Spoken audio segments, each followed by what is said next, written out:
GST సంస్కరణలతో ధరలు దిగివచ్చాయని తద్వారా పేద మధ్యతరగతి ప్రజల కొనుగోలు శక్తి పెరిగే అవకాశం ఉందని 20 సూత్రాల అమలు కమిటీ చైర్మన్ లంకా దినకర్ అభిప్రాయపడ్డారు.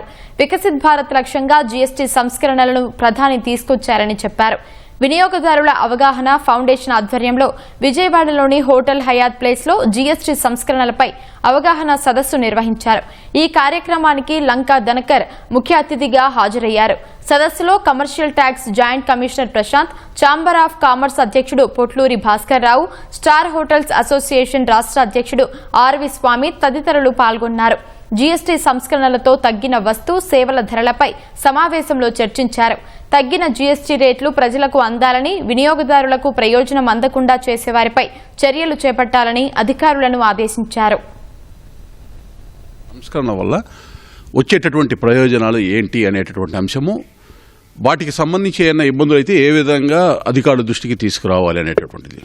జీఎస్టీ ఇంతకుముందు ఉన్నటువంటి 4 స్ట్రక్చర్ల నుంచి 2 స్ట్రక్చర్లకు తీసుకురావటం, దానివల్ల వివిధ రకాల వస్తువులకి సంబంధించి పేద మధ్యతరగతి ప్రజలకి యొక్క వినియోగదారులు ఎవరైతే ఉన్నారో వారికి జీఎస్టీ తగ్గటం వల్ల కొనుగోలు శక్తి పెరిగి వారి ఇతరత్ర అవసరాలకి ఏ విధంగా వాడుకోవచ్చు. దాదాపు 90% మంది ప్రజలు భారతదేశంలో ప్రత్యక్షంగా పరోక్షంగా ఈ జీఎస్టీ సంస్కరణ వల్ల మేలు చేకూరేటటువంటి పరిస్థితి. అయితే ఎప్పుడైతే ఇటువంటి సంస్కరణ తీసుకురాగానే కొంతమంది వ్యాపారస్తులు ఆ లాభాన్ని ఎవరైతే వినియోగదారుడికి అందాలో వారికి అందకుండా చేసేటటువంటి ప్రయత్నం చేస్తూ ఎంఆర్పి ధరలు మార్చడం, ఇటువంటి కార్యక్రమాలు చేసేవారి మీద కూడా చట్టరీత్యా చర్యలు తీసుకునేటటువంటి యాంటీ ప్రాఫిటింగ్కి సంబంధించినటువంటి క్లాజ్ ఉంది.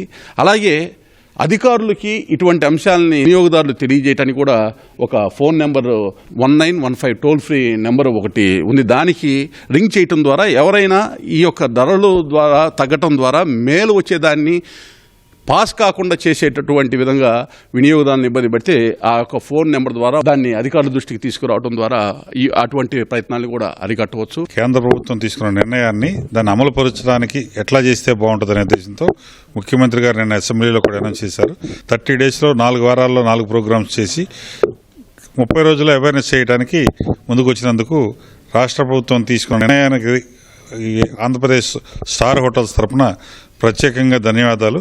మా హోటల్ ఇండస్ట్రీకి వచ్చి చాలా ఫుడ్ ఐటమ్స్లో చాలా వరకు రాయితీలు ఇవ్వడం జరిగింది. ఎల్లవేళలా హోటల్ రంగం జీఎస్టీ దానికి కట్టుబడి ఉంటుందని రాష్ట్ర ప్రభుత్వం కేంద్ర ప్రభుత్వం తీసుకున్న నిర్ణయానికి హర్షదాయకం వ్యక్తం చేస్తున్నాం.